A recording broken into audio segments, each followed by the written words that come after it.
Play ball. Hot off the press, handicappers from Wager Talk, SportsMemo, and the Gold Sheet have collaborated on the 2023 Wager Talk Media MLB betting guide. From World Series odds to regular season win totals and everything in between, this year's betting guide features previews on all 30 teams, all 6 divisions, and season-long awards like the Cy Young, MVP, and Rookie of the Year. Each preview contains key roster acquisitions and departures to help you get up to speed before opening day. Visit wt.buzz/MLB23 to download your free guide, and we'll see you in the batter's box.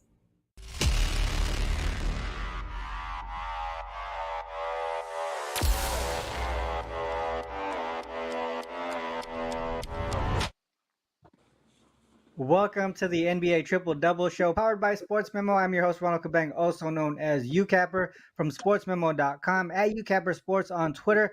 I'll be joined by Moneyline Matt and Jeff Michaels to break down 2 of the play-in games that are happening tonight. Also talk about some of the best bets that would lead into some of the series plays. Before we get into those, though, I do want to talk about a huge promo we got going on over at SportsMemo and WagerTalk.com. To preseason kickoff promotion. It's a deal that equates to less than $5 a day. Obviously, baseball is back with the NBA playoffs happening, NHL playoffs around the corner. We have a great offer to keep you guys with action from now until the kickoff of the NFL season.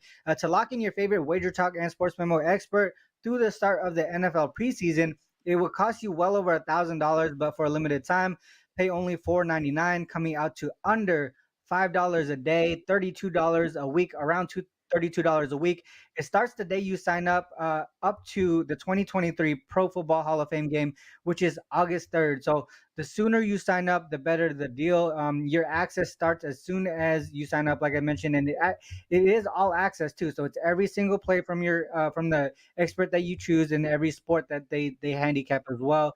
This deal ends at midnight on Monday, April 17th. So make sure you head over to the site, sportsmemo.com and wagertalk.com after the show. Also utilize the free live odds page that we have on both sites, the deals pages. Cappers provide free picks and analysis on a daily basis, along with their daily packages that they do have for sale. But it only takes an email to sign up. So head over to the site after the show. Also, please make sure you hit the like and subscribe button before you go. It only takes a couple clicks to do it, and it helps our show grow tremendously here. With that said, let's get Matt and Jeff up here with me. Matt, we had a show on Monday. We talked about some of the play-in games there yesterday. Oh my God, some crazy endings to that game, especially that Lakers one there. I haven't touched as far as like client plays. I haven't bet anything or given out anything for the play-ins. They've been really it's just really tough to gauge. But I have some plays already posted for this weekend. Did you do anything with the play-ins, or how has your week gone so far? Yeah, honestly, I only had one play for the play-in game, and that was that Lakers team total over. Did not go at all how we kind of discussed, but we did still give out some good stuff. The Miami Heat didn't really cover that either. But again, I didn't want to touch that game. The Heat and the Hawks are just one of the 2 of those teams where I tend to stay away from. We did talk about Jimmy Butler's line being a little too high, and that kind of proved true with his points, rebounds, assists. We talked about Anthony Davis, LeBron James. They played well. But collectively, as a unit, they were not close to that team total that was 218 and got pushed up to 220. I was actually playing 2K with my boys, and they're like, "Oh, close! This is going to go to overtime. You might hit." And I was like, "Bro, this needs triple overtime. Are you watching this game? How slow this is and sloppy it is? There was like 6 turnovers in the last 2 minutes. So hopefully it gets a little sharper, a little cleaner going forward. We got the Thunder Pelicans tonight. That's what I'm very excited about, as you guys know. And then we got the Bulls and the Raptors too. So some good games to break down here. And we talked about on the last show too, some of these series betting. And I think there's actually some pretty good opportunity with some of these series bet. I have a 5% play up already on that. Haven't done that in like 6 months. So really excited to get to Saturday, where we get some of the real games, some of the better collective teams going at it, and just ready to break it down as always. Yeah, man, not often in today's NBA you see a 30-point quarter, and that happened yesterday. So we'll see how the rest of the play-ins go. But I know Jeff, man, you've been doing a lot of research on the play-ins in general the last couple of years. That you got some nice trends to provide to the people. Talk about it. Let them know what your insights see. Yeah, you guys said it. I mean, 210 points, I believe, in that Lakers game, even with overtime.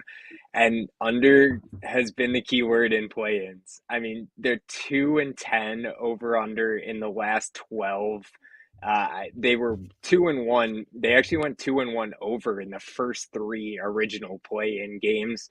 But since 2-10 over under 8 straight games under the total in the play-ins. That's both games last night and all 6 games from last year.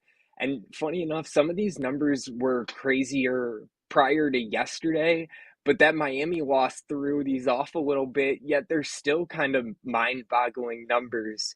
I mean, the home team 11-4 straight up in the play-in games, but they're just 6-8-1 against the spread. Home favorites are 11-2 straight up, but they're just 6-6 against the spread. That one was the one that prior to yesterday was 10-1 home favorites straight up. And Miami lost yesterday, but the one that really stood out to me, the teams with the better ATS record, 3-11 straight up, but they are 7-5-1 against the spread. Tonight, the Bulls have the better ATS streak right now, and the Thunder have the better ATS streak right now. So says both those teams are actually the underdogs. So says they should lose, but it says they should cover the spread. But obviously, we're going to talk a little more about the games. Yeah, man, that's some crazy insight and trends as far as the play-ins go. Let's get into those games though. Bulls and the Raptors is the first one. Bulls 40-42 on the season, 14-9 post All-Star break. The Raptors on the other side 41-41 on the season, 13-10 post All-Star break. So both teams doing pretty well after the All-Star break as far as win loss percentage. Injury perspective, it looks like clean injury reports from both squads here. Matchups, Raptors own the regular season series 2-1. All three matchups, all their matchups went under the total as well. Two of the games gone under today's low total as well. I think it's like 213.5. Are you guys looking towards another under here? I know, Jeff, you talked about some of the unders in the play-ins already, but would you look at this one with this such low total in this game here specifically? I wouldn't be betting against it. I don't think I'd be looking at the over here. I do think that the side is pretty interesting in this game. The Bulls, 7-3 straight up and against the spread in the last 10 meetings between these two teams. But there's a blatant difference in the fact that Chicago is 7-0 straight up and against the spread as a favorite. They're 0-3 straight up and against the spread as an underdog. So definitive line there between, that's just in the head-to-head series between Toronto and Chicago. And you got a Toronto team that has played really well at home as a favorite, actually. 13-4-1 against the spread in the last 18. Goes back to January 8th. But just the last 10, they're 8-1-1. I do think we'll get to in my best bet a little bit too later, but I do think these are two of the better teams, and I think that these are two of the teams out of the East that you probably wouldn't want to face, at least in a one-game series coming out of, or trying to get out of the play-in. Do I think that either one of these teams, has a real chance at making a long run? No, probably not. But trying to beat them in a one-game series, isn't exactly the easiest task there. So I do find myself questioning the Bulls being able to play as an underdog in this situation going to Toronto. I'd probably find myself leaning Toronto here. But again, 5 points is kind of a lot when you're teetering on that line of question. So if I went with the Bulls, it would be more just to get the points, I think, getting +5 between two relatively close teams, in my opinion. Yeah, I mean, you kind of talked about how close these two teams are. We mentioned the regular season series 2-1 for the Raptors there. If you look at those games though, the Bulls shot nearly 50% from the field versus the Raptors. The Raptors shot under 42%, but you would think from a average perspective that the Bulls own that matchup, but it's actually the opposite, and it's mainly due to the Bulls in those games turn the ball over a bunch. They almost average 20 per game in those 3 games there. But the difference now versus the Bulls, the difference with the Bulls now versus who they were when they played the Raptors in those games, they fixed that problem. Their turnover rate post All-Star break is actually top 10 in turnover percentage. Bulls are also number 1 in defensive rating post All-Star break as well. So definitely a bit of a different team than when the Raptors played them earlier in the season. Bulls dead last in pace post All-Star break. The Raptors also not far behind. I think they're bottom 5 in pace as well. So a lot of things really point towards the under. But specifically, Bulls as conference road dogs post All-Star break, 3-0 to the under, including one of the games versus the Raptors. In those 3 games, the Bulls opponents were 3-0 to their under team total. Raptors side as conference home favorites post All-Star break, 4-1-1 to the under. Raptors went under their team total, 5-1 to their team total under. So the one thing that I was thinking about in this one specifically is maybe I don't know who's going to cover, right? But I think it's going to be an under game in some way. And for the most part, I think it would be the Raptors because they're the favorite. They have a little bit more, I wouldn't say like leeway, but whatever, but their number is going to be a little bit higher. I would look towards their team total under, whether they cover or not, win or not. That would be the way that I go in this one. Matt, what are your thoughts on this game here? Yeah, I'm with you guys on this game for the most part. Personally, this is going to be a game that I probably stay away from. Just not a game that really has that much value in my eyes. I would also look to the under here. I do think these are 2 teams they're pretty solid defensively. They faced each other numerous times this season, and to Jeff's point, the under has been pretty popular in terms of the play-in tournament right now, and I do expect it to continue in this spot. If I were to go one team here, I actually think I would be the Bulls. I just think 5.5 points is a lot. It's very similar to that of the Miami Heat and the Atlanta Hawks yesterday. It was kind of a similar situation as well. And team coming in on the road, 5.5 point underdogs, are very familiar with each other, and again, in a 1-game series, you would assume that the Bulls could probably stay within that 5.5 points. I do think that the Raptors are a tough matchup for the Bulls just because of their height and length.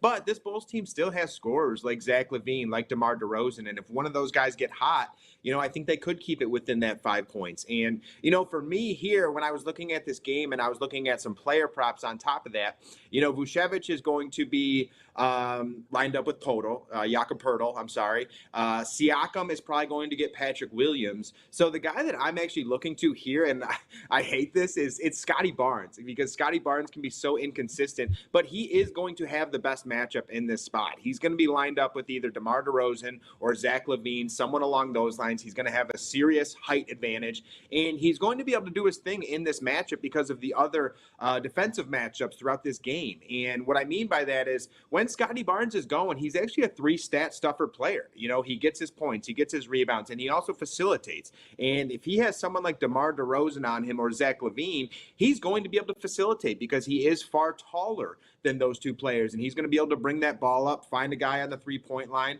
attack the basket, stuff like that. And then I also think he's going to be more prone to rebounds because when it's someone like Vucevic going against Jakob Poeltl, they're going to have to box each other out because those are 2 7-footers who are going to be around the basket trying to get the boards. And that's generally where someone like Scotty Barnes can come in and pick up those rebounds, get those putbacks, whatever it may be. So if there was anyone I would look to here, it would actually be Scotty Barnes. But if I'm going any direction in this game, and I will not have a play on this one, I'm going to pass here, and I'm going to look to the Pelicans and Thunder. I would actually look at the Bulls plus 5.5, and I would look to the under. But for me, this game is actually going to be a pass. Real quick before we move into that game, I wanted to, obviously, with props, a lot of people like to take overs and stuff like that. But what do you think about Van Vliet unders with Pat Beverly there at the point guard position guarding him? Last time Van Vliet played the Bulls, he did not do well. I think he shot like 1 for 10, one for 11 or something like that. So what do you think about unders for Van Vliet? Yeah, man, with Patrick Beverly, he's tough. He can frustrate you easily. He gets up in you. He's very good at getting you out of your rhythm too. Because then guys like Van Vliet, they want to get in their rhythm. They want to do a couple of ball fakes, get in their dribble, and then kind of pull up, stuff like that. And another thing too, is if you're thinking a game might go under, or you're thinking a game's going to be probably slower and tougher, points are going to be tougher to come by, then yeah, you definitely want to tend to go with some unders instead. And with someone like Fred VanVleet, I don't know if I would do straight points under or maybe do like a points, rebounds, assists under, something along those lines, because I don't think this is going to be a matchup where he's going to get many rebounds or anything like that on top of that. Like I was saying, I think Vucevic and Pirtle are going to occupy each other under that basket. And then it's more so going to be guys like Siakam, guys like Scotty Barnes, maybe OG Anunoby coming in and getting those rebounds. The one thing that I'm a little iffy on would be VanVleet assists, because there are some nights where he just kind of takes the night off from scoring and tries to facilitate as much as possible. But again, I don't see a ton of points in this game. So how many assists are there going to be? So I do like that look with Fred VanVleet. I would take that under. There's another under that I'm looking at in the Pelicans game that we're going to talk about as well. Because when you get to this time of year and you have certain stylistic matchups, from tendencies earlier in the season, you can kind of put them in play here and tend to take some overs and unders because of it. And in this Pelicans matchup, we'll get to it in a little bit, I definitely see another under, kind of like you did, Ron. And these are some spots where you can take advantage of it because, to your point, these two teams have played numerous times throughout the season. We've seen the tendencies with VanVleet and Beverly, and these are some things that you can build off of and make plays. I like it. Let's get into that game then. The Thunder and the Pelicans here. Thunder 40-42 on the season, 12-13 post All-Star break. Pelicans 42-40 on the season, 12-0 post All-Star break. But closed the season strong, winning 9 of their last 12 games. So they're in good form right now. They also went 17-6 to the under post All-Star break. So another trend looking towards the under in this game. Injuries perspective, Pokusevski is out for Thunder. The Alvarado and Zion obviously still out for the Pelicans there. Larry Nance seems to be a game time decision. From a matchup perspective, the Pelicans do own the regular season series 3-1, but the Thunder did win the most recent matchup in New Orleans 110-96. 3 of the 4 games went under the closing total this season, but I do want to mention that the game that did go over went into OT, and it would have stayed under in regulation here. Matt, what are your thoughts on this game? You were kind of alluding to maybe another look towards the under or even some prop plays here. Yeah, to your point, I actually would be looking to the under in this spot, and a lot of it does have to do with it being the play-in tournament. It seemed like last night too there were a little bit of nerves with some of these teams. Like we talked about before the show. In that Lakers game, there was like 6 turnovers in the final 2 minutes. Teams just not executing typically like they're used to, and this could be another spot because this is the highest total of all the play-in games. The Thunder run an incredibly fast pace here. They are a smaller style basketball team with both the Jalen Williams running the 4 and the 5. Jalen Williams, who runs the 5, is actually only a 6'9" center. So because of that, someone that I was looking at here is actually Jonas Valanciunas. And, plenty of times this year we've taken Joe Vals over, and there are a lot of tendencies with Jonas Valanciunas and this Thunder team because he actually only, in 4 games this season, he actually only averages 22 minutes per game. And like we've talked about on the show, minutes equal opportunity. So I don't think Jonas Valanciunas is really going to do all that much in this matchup. I looked at his points, rebounds, assists. It's at 27.5. So I'm actually taking a look at the under there because in these situations, when you have a 6'9" center like Jalen Williams, you're more prone to probably go with Jackson Hayes, who's a more of an athletic center, who's someone who runs that pick and roll, goes at the basket. Maybe a Larry Nance, who's actually a 6'9" power forward, 6'9" center who matches up a little bit better with Jalen Williams. So in this spot too, Jonas Valanciunas has missed at all 4 of the games against the Thunder. And again, I believe a lot of it is because of minutes. And in turn, the guy that I'm going to be personally looking to might be Brandon Ingram. So my best bet is on this game as well. So I don't want to break it down too much. But in addition to that, I'm also with the Thunder here. I like the Thunder plus 5.5. You guys know the Thunder have been one of my golden tickets this season. I love betting on them, but they do have specific spots where you need to back them. And right now, I do think is one of them because they have a complete unit at this point in time. This team is experienced. They have multiple scores. They have, Shai Gilgeous-Alexander is someone who has played very well against the Pelicans in the past. And then another guy that I'm looking to here is the other Jalen Williams, the power forward Jalen Williams. He's been playing great basketball at this point in time. His point prop is 15.5. And that's not one I've pulled a trigger on just yet, but I'm definitely flirting with it because I think Jalen Williams could be the X factor in this game. Again, you got to think about it. Herb Jones is most likely going to be lined up maybe against Shai or, Josh Giddey, someone like that, then Brandon Ingram maybe on Shai or someone like that. So I do think Jalen Williams is going to get the lesser of the defenders for the New Orleans Pelicans. And again, he's going to be that X factor. If he gets close to 20 points, I think the Thunder cover the spread no problem. And it's going to be up to Josh Giddey to facilitate and get the rebounds, do his thing. And at this point in time, I just think this Thunder team does have a lot of weapons in comparison to this Pelican squad. Someone like Isaiah Joe coming off the bench, someone who can fill it up. So for me, I think 5.5 is just a lot of points once again, especially in a play-in tournament game, especially in games that have gone closer to the under as well. If it's a slower style game, I think the Thunder can keep this close. So for me, I would be on the Thunder plus 5.5 here, and I definitely think you look at that Joe Val under as well. Yeah, one thing you mentioned with Jalen Williams, the EN Jalen, he's so versatile defending too that he might have a heavy minutes in this game, right? Because he's probably going to pull some of the better scorers on the Pelican side there. That makes a lot of sense to me. He's going to have a lot of opportunities there for props. For me, we talked about like every single game, last season went under in the play-ins. First 2 games this season went under, kind of leaning towards the under in the first game as well. I can only look towards the under again here. The Thunder were, if you look at the Thunder too, specifically, Thunder, they were pretty much covering machines before the All-Star break, right? 36-21 against the spread. Post All-Star break, a little bit different, 11-13-1. And it was mainly due because both the books adjusting to the line, but also their offensive efficiency took a slight dip as well post All-Star break. So if that continues, we can definitely see them struggle offensively here against a Pelicans team who are probably one of the better defenders at home. The main reason, though, I look towards the under is because of the Pelicans specifically. Talked about how the Pelicans were 17-6 to the under post All-Star break, and it was due to a combination of things here. Their offense really wasn't clicking, but they were compensating with playing strong defense and a slower pace. And if we dive deeper into their 17-6 under post All-Star break, 15-3 to the under, when you break it down a little bit further, and you say that the total is greater than 225, they also went under their team total in 14 of those 18 games. They in offensively and defensively, these two teams kind of cancel each other out as well. If you look at the post All-Star break numbers for the Thunder and the Pelicans here, the Thunder were 10th in the league in second chance points, right? But the Pelicans, they were 10th best at limiting it. The Thunder 6th in fast break points.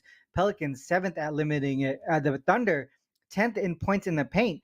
Pelicans 8th in the league at limiting points in the paint. So a lot of things canceling out that Thunder offense. The Pelicans offense still really isn't clicking to the point where they can really just, focus on outscoring their opponents. So a lot of defense here on the Pelican side. I can only look towards the under in this game here. Jeff, what are your thoughts on this game? Yeah, you guys have said it. It's an interesting matchup, I think, to say the least. I think there are a little bit of a double-edged sword here, in my opinion. I like this OKC team. And again, I said it with the Bulls, 5.5 points. We're getting a lot of points in a game that I also think, has a pretty good shot of being close. You got, there are certain teams that we get into these playoffs, play-in situations, and you really got to look at how teams have performed the last couple of days for multiple reasons. I mean, one, because what does it matter what, Philadelphia and Denver and some of these teams and Boston and, the 1-2 seeds up there who were locked into their spots, their win-loss ATS straight up streak coming into this game doesn't matter as much as the teams like OKC and, New Orleans that were playing under the most pressure in game 82 of the regular season.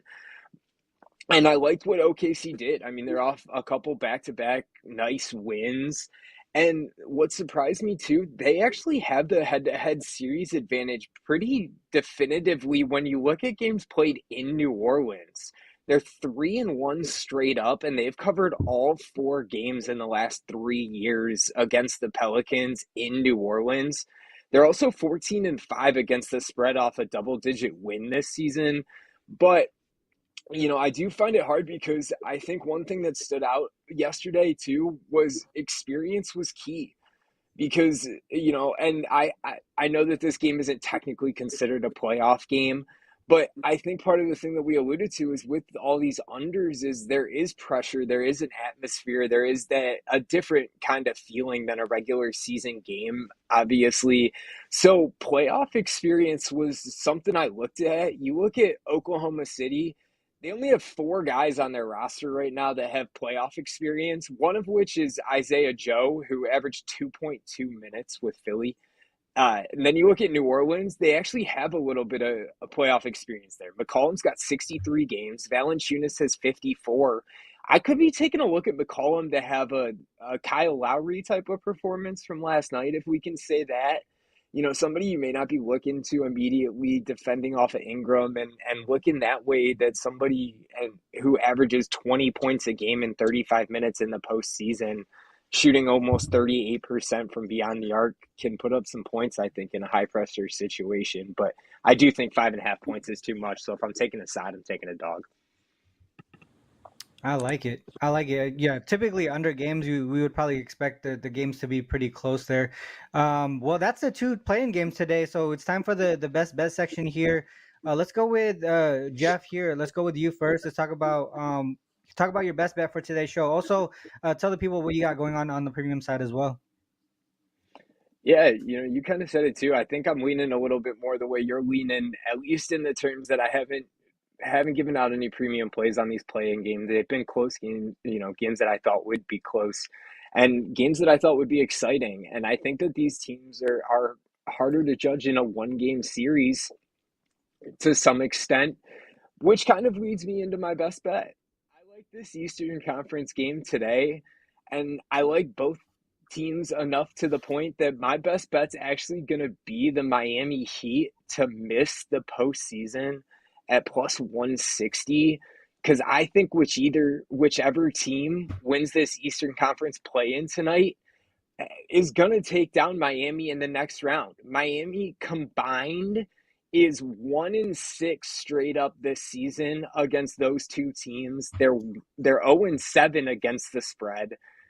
They got 1 win against Toronto, 1-3 against Toronto, but they failed to cover all 4 games, and they're 0-3 straight up and against the spread against Chicago. But I think, guys, we were talking about this for a second before we got on the show, but as much as a fan, I really do enjoy these play-in tournament games. I think they're exciting. I think they add a little more to play for when we get at the end of this season and we're not seeing as much tanking and going for that, number 1 pick, even in this Victor sweepstakes. But I do think that this is a situation that the best team for a 7-game series may not make it into the postseason. I think Miami would have had a shot to win a series in if they were to make it and play a 7-game series in the postseason, because I think they would be hard to beat in the long term. But I do think Chicago and Toronto can beat them in a 1-game series and move on to the actual playoffs and go from there. I really don't see Miami being able to get it done and turn things around to that extent against either one of these 2 teams, and they wouldn't be either one of the 2 teams that I would really want to play in a 1-game series. So getting plus money for Miami to lose, depending on how you feel about tonight's game, it may be something that you want to hold off on, because if that underdog wins straight up tonight and you got the, quote unquote worst of the 2 teams, you got to think about what your odds would be, moving forward. But if you think that the favorite's going to win tonight, and you think that it's going to be a close game, then you're not going to get plus 160 betting against Miami tomorrow, when we know the winner, know who Miami is going to be playing. But right now, I would take plus 160 to get either one of the 2 teams, in my opinion. Man, that's actually a really good breakdown. That's a lot, I don't think a lot of people are looking at this playing in the way that you just broke it down. That's a dope play. I like that a lot. Let's go with Matt here. What is your best bet for today's show? Also, what do you got going on the premium side? Yeah, guys, like I've been talking about before, I have a good amount on the premium side right now. I am doing some playoff series predictions as well. I really like some of these spots with the playoff series. There's some definite opportunity there, but if you're not a future player or anything like that, make sure to read the headline before, because I'm going to have future plays in terms of NBA series, and I'm going to have play-in plays or playoff plays, whatever it may be. And for today's game, the Thunder and the Pelicans, I do have 3 plays loaded. As you guys know, I love this style of matchup where it's a little bit faster pace, some spots you can take advantage of. You heard me talk about Jonas Valanciunas before, and I like his under, and because of that, I actually like Brandon Ingram's over rebounds and assists. Okay, his points, rebounds, and assists is 44.5 tonight. That's just a little rich for me. Brandon Ingram is definitely one of those guys who can go and get that number, but I personally think that's a little too high. 44.5, that just takes one slow quarter, and you're going to miss in some way or another. But in terms of rebounds and assists, I definitely like that, because once again, I think this is one of those matchups that's definitely going to go with a smaller style of lineup that ends up taking Jonas Valanciunas out of the game. And when you end up taking Joe Val out in the fourth quarter, the Pelicans tend to close with a smaller lineup on top of that. And when the Pelicans close with a smaller lineup, the guy who's going to be getting those rebounds, the guy who's going to be getting those assists is going to be Brandon Ingram. And I think that the Oklahoma City Thunder have to make it a focal point to shut down Brandon Ingram. You can't shut down Brandon Ingram. He's always going to get his, but to try and limit him. And I think Jeff made a great point that with CJ McCollum's experience, I think he could be one of those guys who is one of the primary scorers tonight, and Ingram is the facilitator and the rebounder. As month by month has gone on leading into the playoffs, Brandon Ingram has become more aggressive on top of that. In March, he was averaging 12.9 rebounds and assists. And then this past month into April, he's averaging 15.4 rebounds plus assists per game, while also having 2 triple doubles in the process. So earlier in the season, these two teams have faced off 4 times, and Ingram has missed this number in all 4. But when you actually look at that, again, peeling that onion, it's a different scenario. Zion Williamson is not here. That's a guy who takes a ton of usage, takes a ton of volume, a great rebounder as well. So now that he's out, a lot of that goes to Brandon Ingram on top of that. And then also, CJ McCollum for a long time was the facilitator for this team. He was the one being the aggressor. He was the one trying to find his teammates. Now that's really become more Brandon Ingram. Brandon Ingram has become this do-it-all guy for the New Orleans Pelicans. I think it's a great spot on top of that, because in faster-paced matchups, you're going to get earlier shots up in the shot clock. That's also going to give you more rebound opportunities per matchup. That's going to give you more assist opportunities per matchup. So again, I think it's a great spot for Brandon Ingram. It's going to be a do-it-all spot for Brandon Ingram. I think the 44.5 is a little too rich for me, but that's why I'm looking at those points plus assists. He's also hit this in 6 out of his last 10 matchups, so playing very well at this point in time, and I think he keeps it going against this Thunder team. So I'm going to go Brandon Ingram over 14.5 rebounds plus assists tonight. Yeah, I like that look a lot. I think you touched on his playmaking ability. I think when Zion left, or when he got hurt, a lot of that usage went towards CJ initially, and then like you mentioned, it's gone to Ingram. I think one of the things is I think they figured out that they actually got pretty decent shooters there, and when Zion was on the court, I feel like he played a lot of one-on-one, right? He'll take the ball and do a lot of post moves and stuff like that. So that assist opportunity kind of goes away. But now that he's able to facilitate and like pass out to shooters, he gets more assist possibilities there. So I like that look a lot. That you went towards the rebounds and assists. You want to add something? Yeah, that's a great point by you, something I didn't even mention.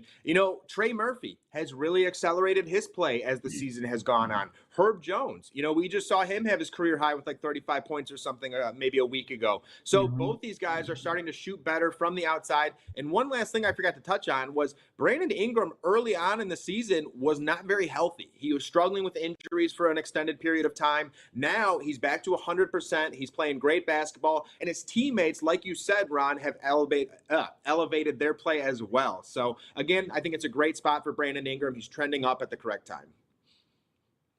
Yeah, so for me, my best bet today, I talked about the Sixers, right, and under 5.5 in their series on Monday. I'm doing another one of those. I'm not scared to lay the juice here. Celtics and the Hawks under 5.5 series games here, minus 170. Like I said, I did the same thing with the Sixers. I talked about it on Monday's show.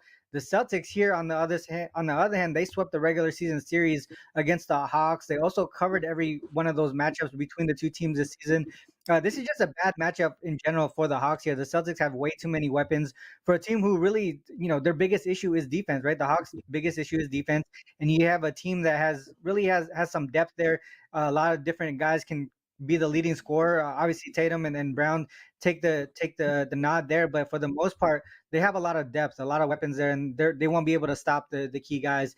This should be an easy series here for the Celtics. They typically dominate in the first round matchups as well. If you look at their past four first round series, they swept 3 of them, and then the one that they didn't sweep only went 5 games, so that's still under the 5.5. So historically, everything makes sense this season. Matchup wise, everything makes sense that the Celtics should dominate this one. Yeah, to be honest, I wouldn't be surprised if the Celtics swept the series, and that you can get that at plus 230 if you want to sprinkle a little bit on that. But my best bet would be the Boston Celtics in the Atlanta Hawks under 5.5 series games there. From the premium side, I don't have anything for today's play-ins yet. I'll probably dive into it a little bit more and see if I can find anything, but nothing for today. I do have some things for the weekend already, though, for game ones of the current series. So got those, and obviously MLB on a daily basis. I know Jeff, you touch on MLB. I know Matt's gonna dive in more on the UFC side as the NBA season closes out. A lot of stuff going on, and that's kind of what leads me to that big promo that we have going on right now, which is the all access all the way up to the preseason of the NFL, the playoffs to preseason kickoff promotion. That deal does end on Monday, April 17th. It goes on basically till you buy it until August 3rd of the preseason game, the NFL preseason game. You get all access, every single play in every single sport from the chosen expert that you purchased the promo for. So make sure you guys head over to the site after the show here. Also, before we cut out, make sure you hit the like and subscribe button. Make sure you hit the alerts so you don't miss another show moving forward to close out the NBA playoffs. Our next show will be same time on Friday, 10 a.m. Pacific Standard on the same channel. We'll have Tony Finn and Moneyline Matt with me. Till then, guys, good luck with all your action. Peace. Play ball. Hot off the press, handicappers from Wager Talk, SportsMemo, and The Gold Sheet have collaborated on the 2023 Wager Talk Media MLB Betting Guide. From World Series odds to regular season win totals and everything in between, this year's betting guide features previews on all 30 teams, all 6 divisions, and season-long awards like the Cy Young, MVP, and Rookie of the Year. Each preview contains key roster acquisitions and departures to help you get up to speed before opening day. Visit wt.buzz/MLB23 to download your free guide, and we'll see you in the batter's box.